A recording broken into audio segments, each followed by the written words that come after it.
What is up? We are back for more players to buy this offseason. If you want to see what running backs you should buy as a contender, check out our previous video. This video will have no running backs. I know it's tough. It's tough. I love a running back. But today we're diving into 5 players I think are excellent buys this offseason that have a lot of potential that don't live up to their current dynasty value, and that's why we should go after them. So let's jump on into it. Number 1 is wide receiver 10 on my experimental trade values I'm working on. If you want early access to them, they're on my Patreon. Or wide receiver 8 on Dynasty Daddy, which uses over 50 million real draft picks to build trade values. Currently, he's wide receiver 8. Nico Collins, Texans superstar wide receiver. In 2023, he had a breakout season with 1,200 yards, 8 touchdowns over 15 games, and 17 points per game. In 2022, he missed 5 games due to injury, still racked up 1,000 yards, 7 touchdowns in 12 games with another 17 points per game. Before his 5-game injury, he was the perennial wide receiver 1. I mean, he was pacing all wide receivers in the league, and that is one of the reasons I say he's one of the best buys out there. These numbers establish Nico Collins as a high upside fantasy wide receiver over the past 2 seasons, and he has wide receiver 1 production upside when healthy. Nico Collins is one of the guys that I could see breaking into that top 5 throughout the next couple seasons. To me, he's in a tier of his own compared to some of the players around him. The Texans have one of the easiest schedules projection-wise, given that their division is not strong. We'll have to see how that offensive line shakes out, but there's still a lot of hope for the Texans to be the winners of that division. Let's take a look at some trades that Nico Collins has been in recently. This trade right here, I love it. 2 quarterback, 12 start 11, so it's a very deep league. Full PPR, 0.5 tight end premium. Malik Neighbors, tear down, pick up Nico Collins in the first. To me, would you be surprised if Nico Collins performed just as well? Malik Neighbors? Not really. You pick up that feature first in a deeper format like this, especially. That's a great value. Sometimes you got to get uncomfortable, and this is a great tear down where you stay within a range of players that might score similarly. Another one here. I love this tier up in a 12-team start 10, 2 quarterback, full PPR league. Jalen Waddle and Olave for Nico Collins. In a start 10, give me the stud. Waddle, Olave, I'm going to be sitting there starting guys that get me 10 points but have higher dynasty value than they probably should. If I can get up to a Nico Collins, get that insulated trade value that Nico Collins has currently with the upside of a wide receiver 1 season, huge upside there. Lastly, I'm just going to toss this one in. 10-team start 9, 2 quarterback. You could probably get him for a little bit more than a first. That's why I kind of wanted to show this one. Stafford in a 10-team is probably super impactful, but a first and a second for Nico Collins in a shallow format like this is the easy smash, given that Nico Collins is at least a low-end wide receiver 1 and at best the wide receiver 1 overall. Next up, it's going to happen eventually. QB 14 on my experimental trade values. Kyler Murray. It's got to happen, right? It's got to happen. But anyway, Kyler Murray in 2023 only played 8 games, got injured midseason, averaged 18 fantasy points per game with that strong rushing floor.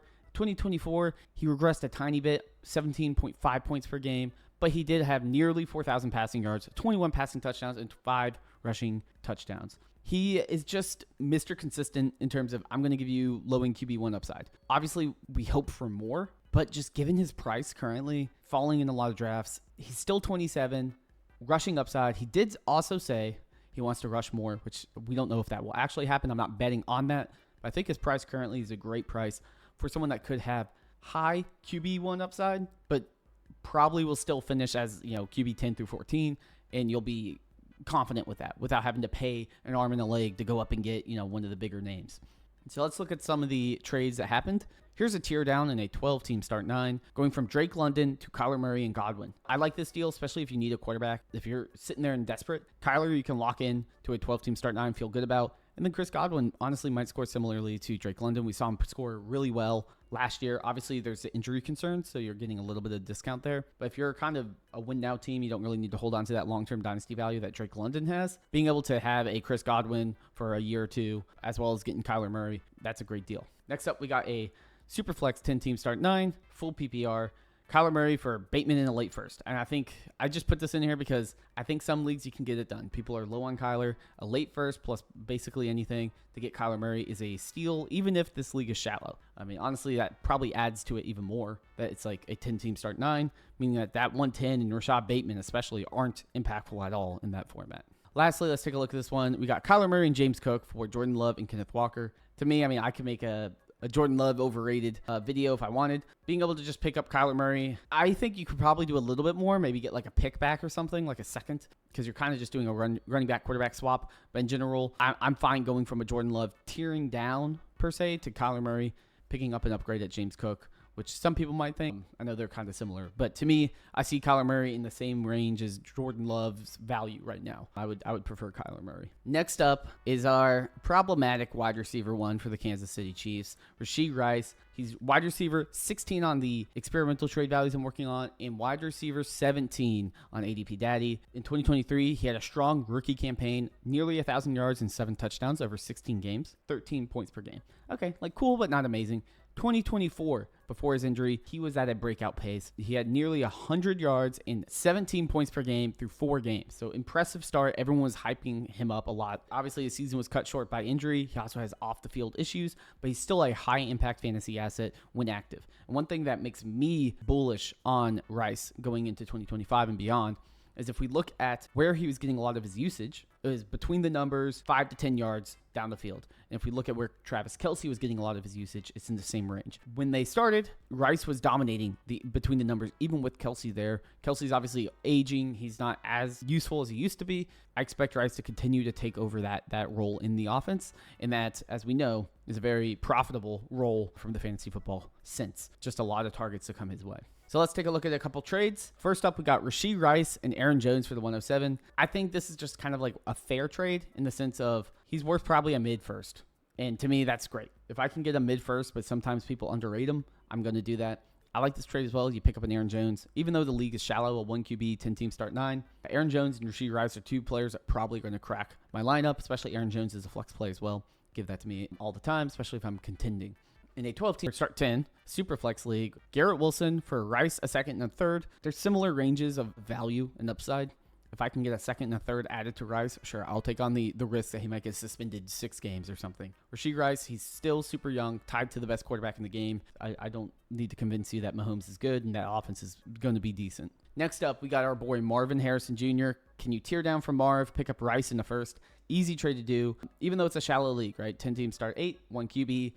Relatively shallow league, but to me, Rice has scored better than the Marvin Harrison. And to me, Marvin Harrison can be a little bit of a falling knife if he doesn't come back big this year, which I'm hoping he does. But his name does carry him a little bit in the dynasty streets. If I can pick up a first and a player like Rashee Rice for Marvin Harrison, sign me up any day of the week. Last trade, we got Kyren Williams and Rashee Rice for Bryce Young in the 111. I mean, 12 start 12, so it's a deeper format, super flex, so Bryce Young does have some value. I think this just goes to show, like, a lot of people are scared of a Rashee Rice type of situation. But to me, if I can take a QB2 and a late pick and get Rice and adding Kyren Williams, who's not just a scrub, especially in a 12, start 12. But even if it was like a start 9, you're probably starting Kyren Williams. This is a great deal for your team. And Rashee Rice does have the upside of being a potential top 10 dynasty wide receiver if he gets everything cleared away. So I'm very, very optimistic about Rice heading into 2025. He has a great role, great situation in that offense, tied to Mahomes, and looks to take over that Kelce role. If I can get that for a discount, I will. Next up, we got to show the tight end some love. Tight end 6 on my experimental trade values and tight end 5 on ADP Daddy. George Kittle. In 2024, he blew up. I mean, he was dominant. 1,000 yards, 8 touchdowns, and was 15.8 PPR points per game. Obviously, these numbers were very impressive. 3 points per game more than he had in 2023 and was one of, if not the best, depending on your format, tight end. It's between him and Brock Bowers in pretty much all the formats. Kittle is that elite win now type of tight end that you can get for a discount. Kind of like Travis Kelce was like 2 years ago. This is what Kittle is going into the latter half of his career. So there's a lot of talent too leaving San Francisco. So that makes me optimistic that Kittle will still remain as kind of the main passing target here. Because it's Kittle, it's Jennings, it's a banged up Ayuk, Pearsall. There's not a ton of the passing attack, so I do think Kittle will still remain a focus in a lot of these games. And at the tight end position, it can be hard to find a consistent target earner. So if we look at some trades, this is a kind of an odd format, but a 16-team start 10, 1 QB, George Kittle for Xavier Legette in the second. But if I can toss in a player like a Legette, even though this is a deeper format, so Legette is borderline flex startable, this is a great deal if I'm kind of a win now team, right? If I need a tight end, I can set and forget Kittle. A second, easy to do that. Next one, we got George Kittle in a 10-team start 9. George Kittle for Travis Etienne in a third. Again, can I take a gross running back that has a lot of uncertainty in a third? Give me Kittle, especially in a shallow league like this, 10-team start 9. That's a huge win in my book because now I don't have to worry about the tight end position for the rest of the year. Now we got George Kittle for the 208 and the 308. Again, 2 late picks, a second and the third. If I am trying to win in a 12-team start 10, I can lock up a probable top 3 tight end without moving an elite piece anywhere. That's a steal. So I do think one thing to note is this is a very contender-focused move. If you're a rebuilder, Kittle doesn't do a ton for you. But if I'm a contender, can I find elite difference-making production for cheap? That's what I'm doing. Kittle's one of the best buys if that's the case. Let's get a little crazy here. My man, Jakobi Meyers, he is wide receiver, 57 on my experimental trade values, and wide receiver 52 on ADP Daddy. In 2023, Meyers had 807 yards, 8 touchdowns over 16 games, and averaged 13.7 points per game. Pretty solid. In 2024, he set career highs with 87 catches, 1,000 yards, and 4 touchdowns in 15 games, giving you 14.5 PPR points per game. No one wants to talk about this guy, but this guy was a wide receiver 2 last year, and you can buy him for basically anything. So to me, the big things too to focus on this is improvements in the Las Vegas situation, bringing in Geno, bringing in Pete Carroll. Like they seem to be addressing a lot of the situations there. Adding Gene T, a lot of talent is coming in. So I'm very optimistic that Meyers can be a good sneaky wide receiver 2 kind of flex play on a lot of competing rosters and even not competing rosters. But I do think Meyers is kind of high flex play option production without giving up much at all. Let's dive into some trades and just show you what I'm talking about. I think if you need to get this done, now we'll say this is a 14-team start 11, much deeper, meaning that players like Jakobi Meyers will certainly be startable on pretty much any team. But any second for Meyers is probably a deal if I really need production and don't want to have to pay up for somebody. This is a great deal. Here's another one. 12-team start 9. Stephon Diggs for Jakobi Meyers. Again, like a lot of drama about Diggs, but people still like him because he's had those wide receiver 1 years. If I can just get Jakobi Meyers, sure, I would probably take a deal like that. Can I turn an old guy that some people might still believe in into a Meyers that's probably going to score similarly, and I don't have to take the risk? And Meyers is still tied to Las Vegas for a little while. Lastly, we can do some tear downs with some of those uninspiring wide receiver 2 type players. DJ Moore in a 12-team start 11 for Meyers in a second. To me, it's like, cool. I get a free second. Meyers and DJ Moore possibly are going to score similarly, and we also do not know how that Bears offense is going to look. Embrace a little bit of the unknown. This could blow up in your face. DJ Moore could be a wide receiver 1. But Jakobi Meyers in a second, if Jakobi Meyers is 80% of what DJ Moore is next year, you get a free second. That's probably pretty good.